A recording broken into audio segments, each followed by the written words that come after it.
everyone and welcome to xxMelle Potato Kitchen! Today we're making squash soup. So for this recipe you need to start by cutting in half a squash, a butternut squash, and cook it in the oven for 30-ish minutes. But as you can see, cutting it in half was not easy.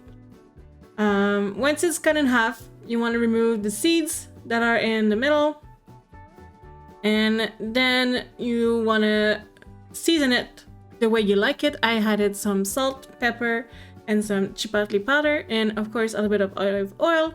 Put that in a sheet pan at 400°F in the oven for like 30-ish minutes. But look with a fork, like try and stab the squash with a fork every 10-ish minutes to see if it's ready, if you're not sure how long it might take. So the size of the squash will change the time of cooking. So once it's seasoned to your taste, you put it into the oven.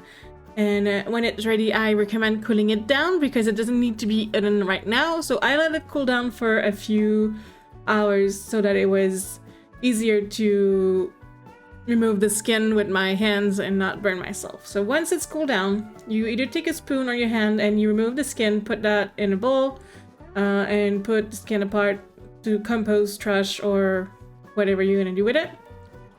Once that's done, you want to mince some shallot and some garlic, and you're gonna cook them into some butter into a pot until they are golden. Once they are golden, you want to add a cup or two of vegetable broth, depending on how thick or how much you want the soup. I think I did 2 cups.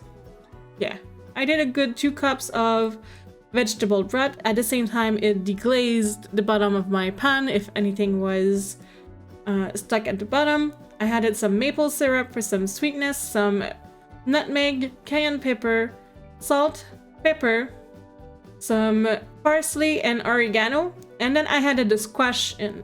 Once the squash is in, I use my immersion blender to blend it all up to get this nice and creamy texture.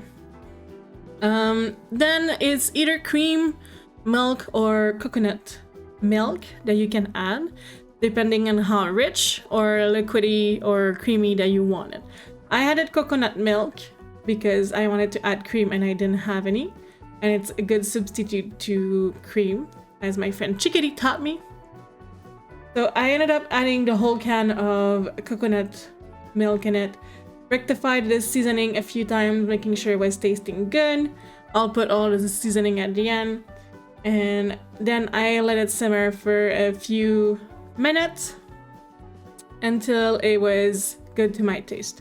Once it was hot, I added some Parmesan cheese, because if you add it before, it's gonna all melt at the bottom of the pan and not be good. So you add it once it's hot, then you mix it, taste test again, and it was good. So then I let it simmer while I was cleaning up my station, and it was ready. Made approximately 4 to 8 portions, depending on if you eat it now as a meal or if you eat it as a side meal.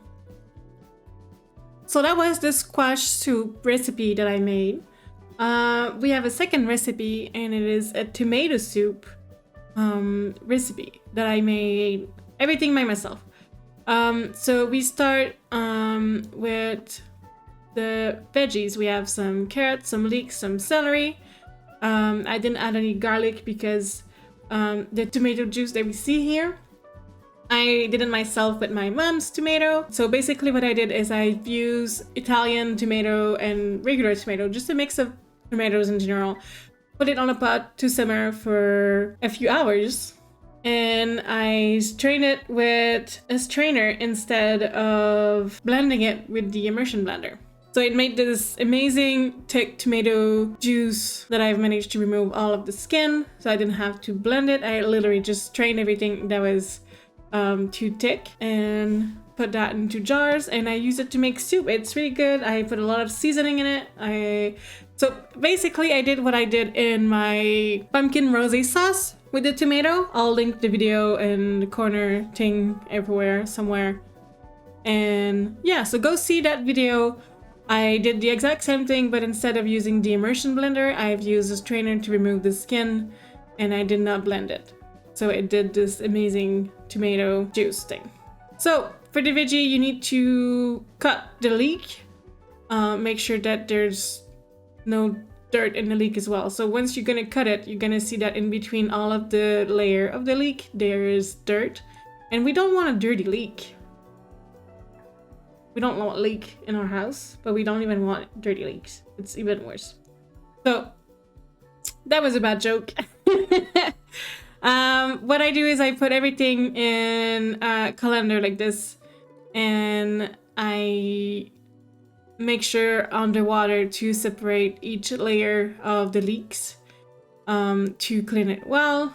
Then I diced some carrot, some celery, and make sure that everything was really tiny because it's a soup. You don't want to have like too big of a chunk. So here, celery, carrots, and then you want to cook those so that they shrink. So I added some butter at the bottom of a pot again, and I cooked the veggies until they softened. I started with the leek because I knew they were gonna take the longest. Then I added carrots, the celery, added some salt and pepper because I knew that my broth was really flavorful already. And I let them cook for a little while until they were softened to my taste. I still wanted a little bit of crunch, but if you don't want any crunch, you can cook them for longer. So I've used 4 jars of that tomato soup, enough to cover the veggies. And I added 1 jar of vegetable broth because the tomato juice is really acid, and I didn't want to add too much acidity. And it was really intense, and it was spicy because I added some chili flakes and that, so it was really spicy. But it was good.